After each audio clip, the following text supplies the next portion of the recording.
My daughter was a jinx. The first word she ever spoke, as a toddler, was die. No one took it seriously at the time, but the very next day, her grandpa was hit by a truck and killed. When my daughter started kindergarten, her second sentence was, "The snow by the door is red." Her grandma went downstairs for a walk and was instantly killed by a flower pot falling from an upstairs window, staining the white snow crimson. My husband was distraught. He wanted to get rid of our daughter. My daughter then uttered her third sentence, "Daddy, watch out for cars." My husband was terrified, not daring to step out of the house, but he tripped on a toy car in the living room, suffered a brain hemorrhage, and died on the spot. I cried, begging my daughter to shut up, to stop cursing her own family, but her expression remained cold, devoid of any remorse. "Mommy, don't go near fire." I completely broke down. On Christmas Eve, I climbed onto the rooftop. I didn't want to burn to death, so I chose my own way to die. But as I jumped, someone below was setting off fireworks. The brilliant fireworks exploded, hitting me, and I plummeted to my death amidst the shocked screams of onlookers. My daughter stood on the rooftop, watching me, her face utterly expressionless. Even in death, I couldn't understand why the daughter I had cared for so meticulously would curse our entire family. When I opened my eyes again, I was back to the day my daughter first learned to speak. This time, I finally understood what was going on with my daughter's jinx. The moment I opened my eyes, I saw my 1-year-old daughter pointing at her grandpa and saying, "Die." At first, no one reacted. Grandpa was still affectionately teasing her. "What is my sweet little Lily saying? Call me Grandpa, and Grandpa will give you candy." But Lily's small face remained cold, and she repeated, "Die." A wave of fear and anger surged through me. I quickly clapped my hand over her mouth. "Don't say that word. How can you wish for Grandpa to die?" Lily struggled, muffled by my hand, and began to wail, her face turning red from holding her breath. My father-in-law, Arthur, quickly intervened. "She's just learning to talk, Sarah. Why are you getting so upset?"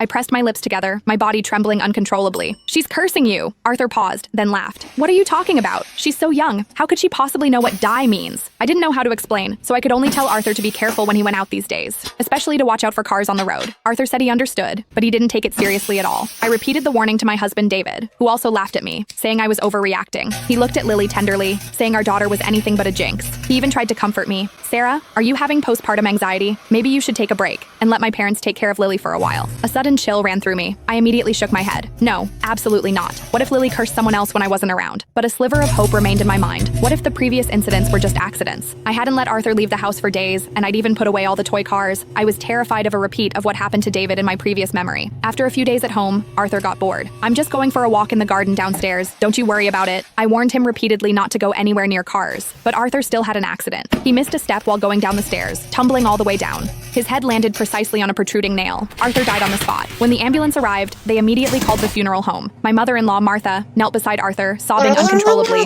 How could this happen? But her usually kind husband was gone forever, unable to hear her cries. David rushed back from work, his eyes immediately red with tears. Yet, he calmly contacted relatives and friends, preparing Arthur's funeral. I held my innocent daughter, overwhelmed by guilt and self-blame, but Lily remained perfectly innocent, as if nothing had happened. I pinched her cheek, making her look at me. "Lily, tell Mommy, why did you say that word? Why did you have to curse Grandpa?" But my daughter couldn't answer. She cried even harder,